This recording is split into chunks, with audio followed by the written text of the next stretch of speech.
Welcome back to English Edu class. I am Professor Venkatarama BR, Associate Professor and Head Department of English at Government First Grade College, Chikbalapura. In today's video, we are diving into the third semester English syllabus under Bengaluru North University, designed as per the state education policy guidelines. This syllabus follows the choice-based credit system and applies from 2025 and 26 onwards. This syllabus is applicable to a wide range of BA streams, including BA General, BA Music, BA Criminology, BFA, BVA, and BSW.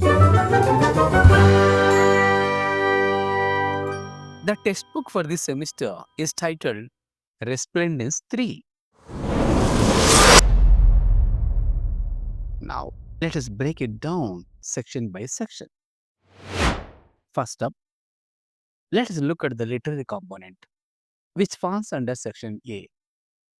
It consists of 4 important chapters with a total classroom teaching of 24 hours, distributed as follows. Here is what you will study. Section A, literary component. We begin with the Tagore's classic play, The Post Office, allotted 15 hours, the longest in the syllabus.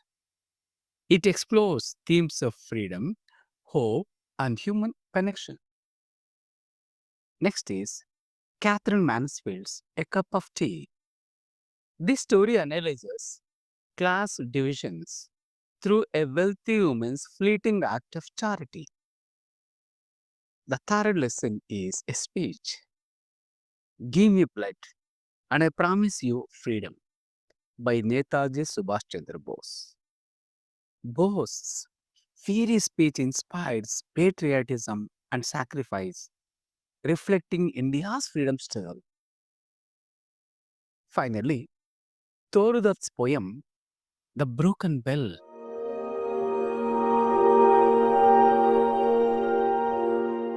Now, let us take a detailed chapter-wise tour of section A literary component of the third semester English syllabus. Let us begin with the first chapter, which is a play titled The Post Office by Rabindranath Tagore. Rabindranath Tagore's The Post Office tells the poignant story of Amal, a terminally ill boy confined to his room by doctor's advice.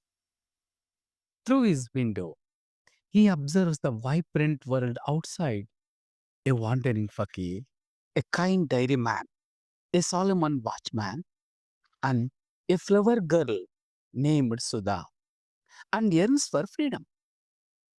His adoptive uncle, Madhav, lovingly cares for him but worries about his declining health. Amal's imagination transforms his isolation into adventure. He dreams of receiving a letter from the king, delivered by postman, who travels through hills and rivers. Though the village headman mocks his fantasies, a mystical fakir supports his hopes, hinting that the king's message is on its way. Amal declares he would rather be a postman than a scholar, cherishing the idea of connecting people through letters. As Amal weakens, the doctor predicts his end, but a royal herald suddenly announces the king's arrival. In the closing scene, the windows are thrown open, filling the room with starlight.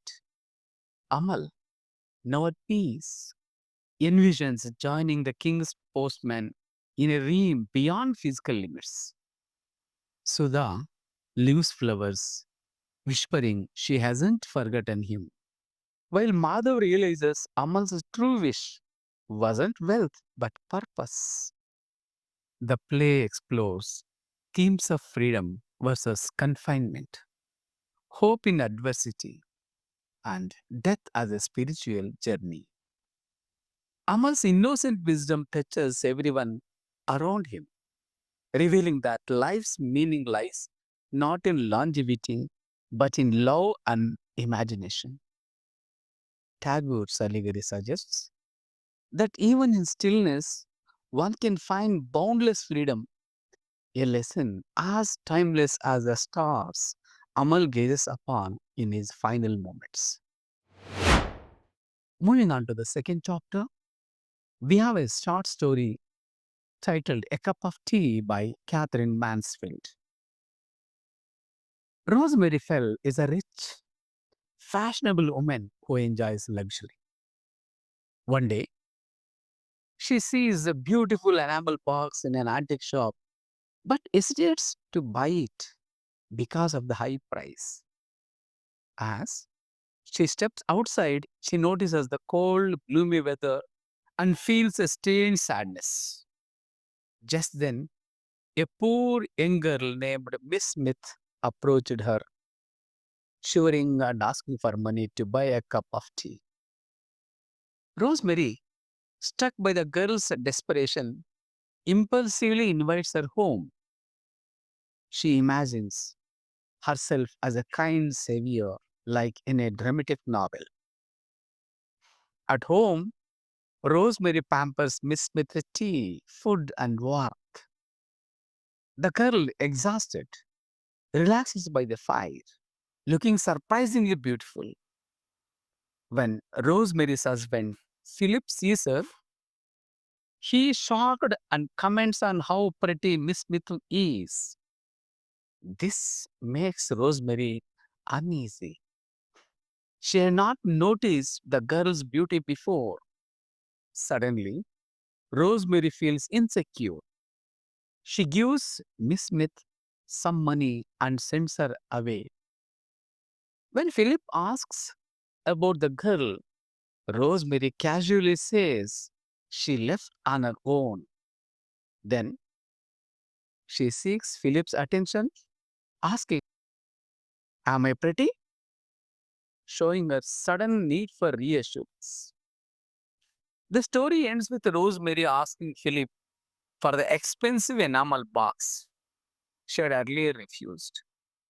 But her real desire is to feel special again.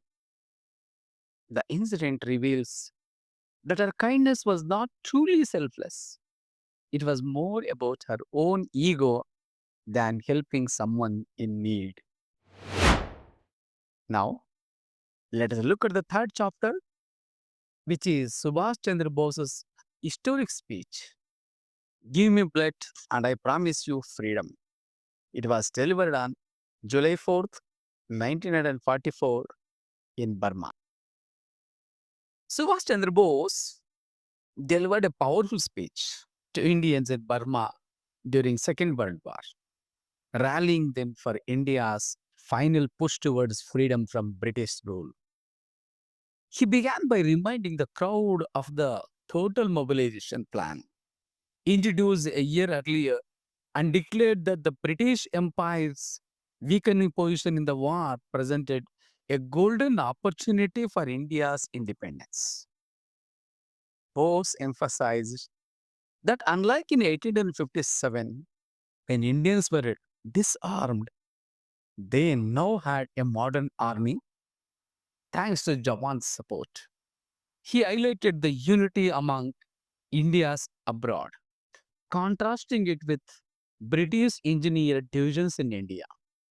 He called for continuous contributions of men, money, and materials to sustain the fight, warning that the British might destroy villages and force evacuations as they retreated.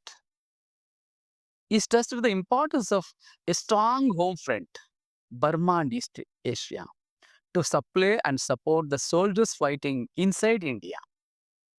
Bose proudly announced that the Indian troops, alongside Japanese forces, had already pushed the British back and were standing on Indian soil, fulfilling his promise of a second front.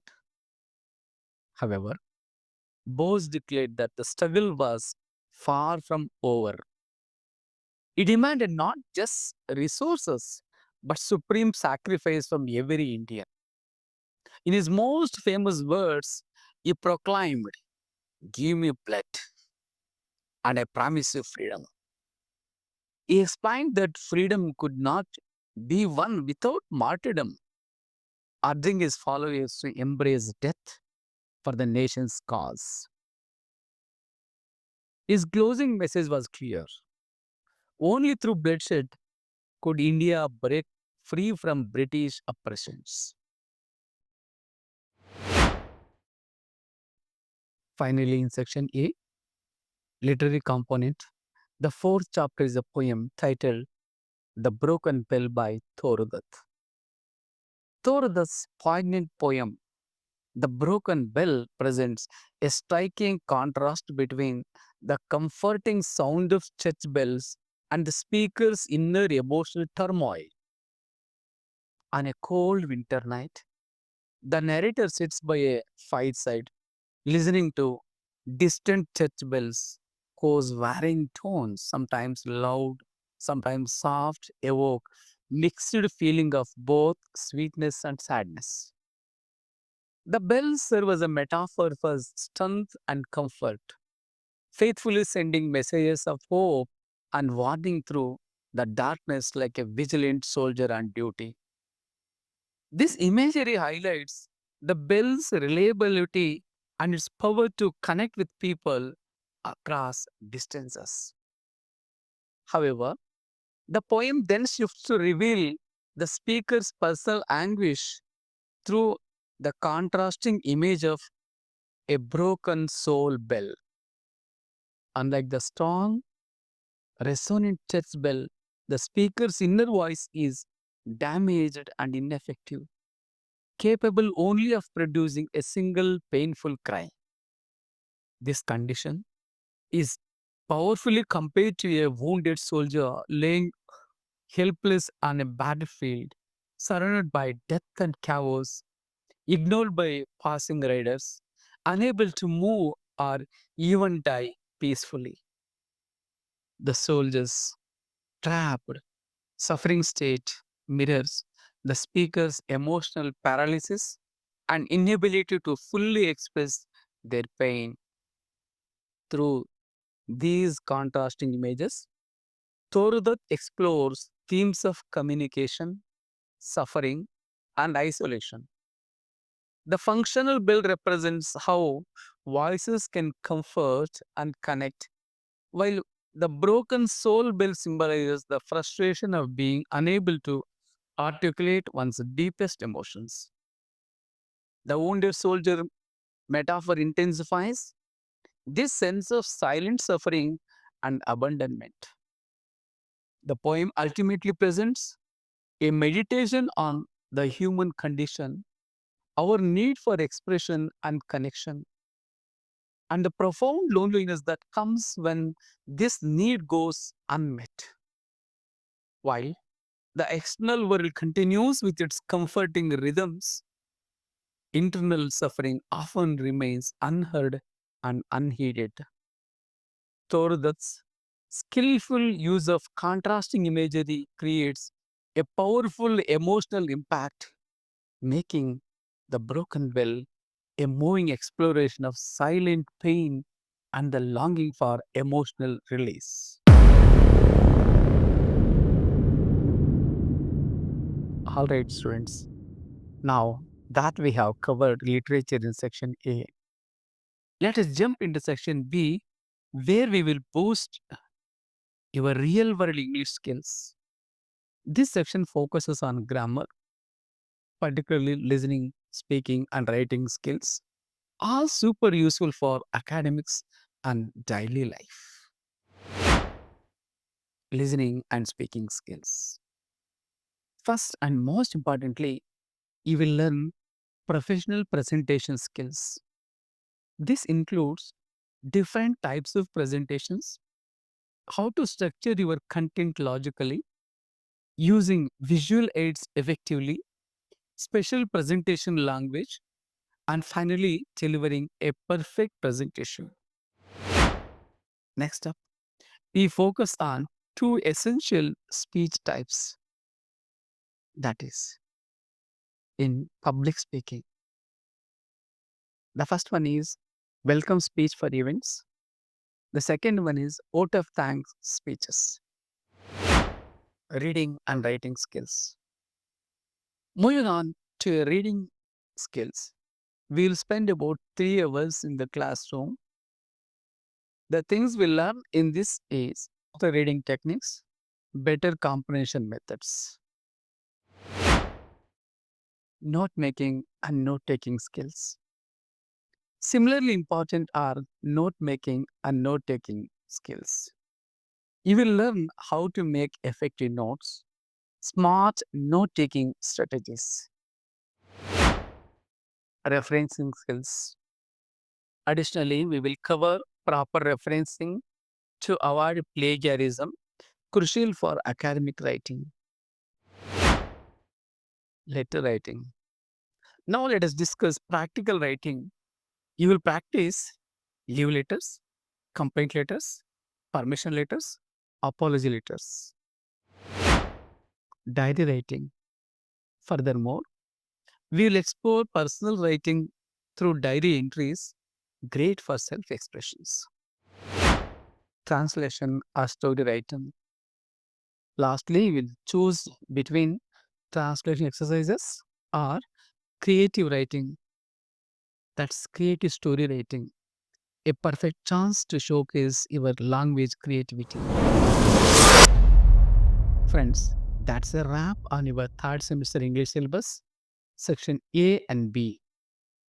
Section A gave us amazing literature, Tagore's play, Katherine Mansfield's story, Boses speech, and Toru's touching poem.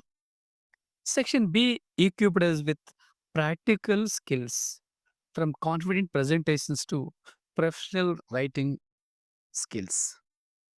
Remember, this syllabus isn't just about exams, it's about thinking deeper, speaking smarter, and writing better for life. Hit subscribe if this helped you. Like this video to support more syllabus breakdowns and videos on the syllabus. Until next time, keep learning and shining. This is Professor Venkataramu signing off. Happy studies and thanks for watching.